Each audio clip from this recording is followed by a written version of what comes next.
Neat లో grace మార్కులపై కేంద్రం కీలక నిర్ణయం తీసుకుంది. 1563 మంది అభ్యర్థుల గ్రేస్ మార్కులు రద్దు చేసింది. వీరికి జూన్ 23న మళ్లీ పరీక్ష నిర్వహిస్తామని తెలిపింది నేషనల్ టెస్టింగ్ ఏజెన్సీ.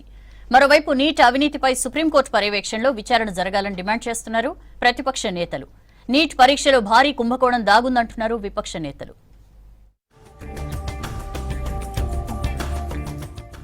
నీట్ పై కేంద్రం కీలక నిర్ణయం తీసుకుంది. నీట్ ఫలితాల్లో 1563 మంది అభ్యర్థులకు గ్రేస్ మార్కులు రద్దు చేస్తుంది.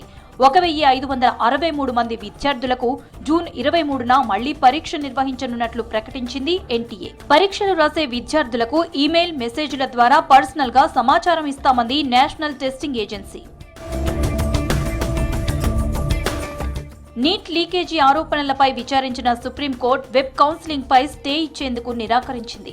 కౌన్సిలింగ్ యథాతథంగా ఉంటుందని చెప్పింది. నీట్ పై వచ్చిన పిటిషన్లపై 2 వారాల్లోగా సమాధానం ఇవ్వాలని నేషనల్ టెస్టింగ్ ఏజెన్సీకి నోటీసులు ఇచ్చింది. తదుపరి విచారణను జూలై 8వ తేదీకి వాయిదా వేసింది సుప్రీంకోర్టు. జూలై 6 నుంచి నీట్ కౌన్సిలింగ్ ప్రారంభం కానుంది. पिछली बार 2400 रैंक थी, इस बार 14,000 है। वो तो हर बार बच्चे पढ़ते हैं तो हर बार हल्की फुल्की कट ऑफ आगे बढ़ती है। लेकिन इस बार जो इन्हें किया है ग्रेस मार्क्स का जो कह रहे हैं उसमें 790 बच्चों ने क्वालिफाई किया है। क्वालिफाई में मतलब 600 प्लस नहीं होता, क्वालिफाई मतलब 164 से ज़्यादा मार्क्स होता है। तो 600 प्लस के बच्चे 50 होंगे तो 50 रैंक कम, अब 14,000 जो रैंक है वो 13,950 हो जाएगी। उससे तो कुछ फ़ायदा ही नहीं होगा ना। इनकी 3,000 है तो पेपर लीक क्या वो है मेन, इनने ग्रेस से पता नहीं क्यों ये लोग आ गए। 670 में मेरी रैंक एक्सपेक्टेड थी पिछले साल के ट्रेंड्स को देख के 3000 के अराउंड। हमें क्लियरली लग रहा है कि कुछ ना कुछ तो हुआ है। ये 1500 से ज़्यादा अमाउंट है जिसमें ग्रेस मार्क्स दिए गए हैं। लेकिन अभी तो ये बात की थोड़ा है कि कुछ तो किया अभी तक जो एनटीए ने किया है। अभी हम और एक्सपेक्ट कर रहे हैं कि और भी आगे करेंगे। నీట్ పై ఆరోపణల మీద కేంద్ర విద్యాశాఖ 4 సభ్యుల కమిటీ విచారణ చేసింది. ఈ కమిటీ గ్రేస్ మార్కులను రద్దు చేయాలని సూచించింది. ఇదే విషయాన్ని సుప్రీంకోర్టుకు కేంద్రం తెలిపింది. వాళ్లకు మళ్లీ పరీక్ష రాసేందుకు అవకాశం కల్పిస్తామంది కేంద్రం. ఆ తర్వాతే కౌన్సిలింగ్ ఉంటుందని వివరించింది. ఒకవేళ మళ్లీ పరీక్ష రాయొద్దని అనుకునేవారు గ్రేస్ మార్కులు లేకుండా ఒరిజినల్ మార్కులతో కౌన్సిలింగ్ కు వెళ్లొచ్చంది కేంద్రం.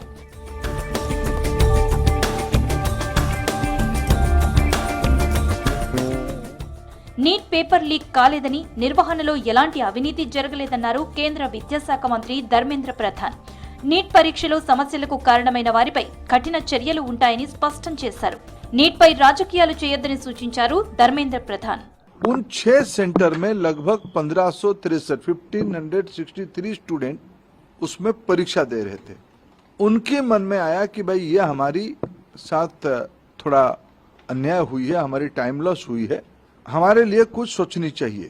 फिर जब ग्रेस मार्किंग में कुछ विद्यार्थियों की नंबर 100% हो गई तब फिर कुछ लोग कोर्ट पे गए।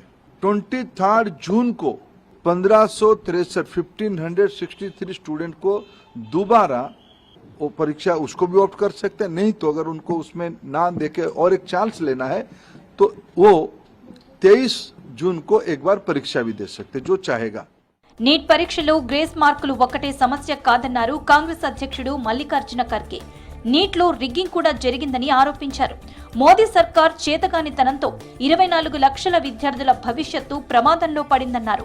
ఎగ్జామ్ సెంటర్స్, కోచింగ్ సెంటర్స్ కుమ్మక్కయ్యాయని ఆరోపించారు.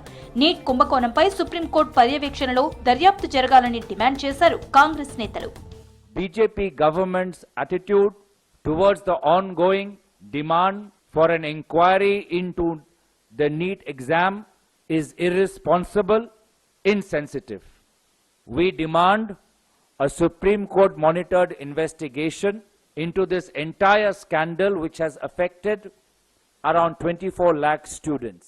ఈ ఏడాది జరిగిన నీట్లో 1563 మందికి అదనంగా గ్రేస్ మార్కులు ఇచ్చారు.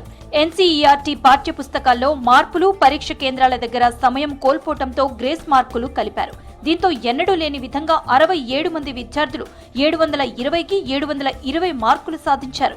దీనిపై అభ్యంతరాలు రావడంతో పాటు నీట్ పరీక్షలో అక్రమాలు జరిగాయని ఆరోపిస్తున్నారు విద్యార్థులు.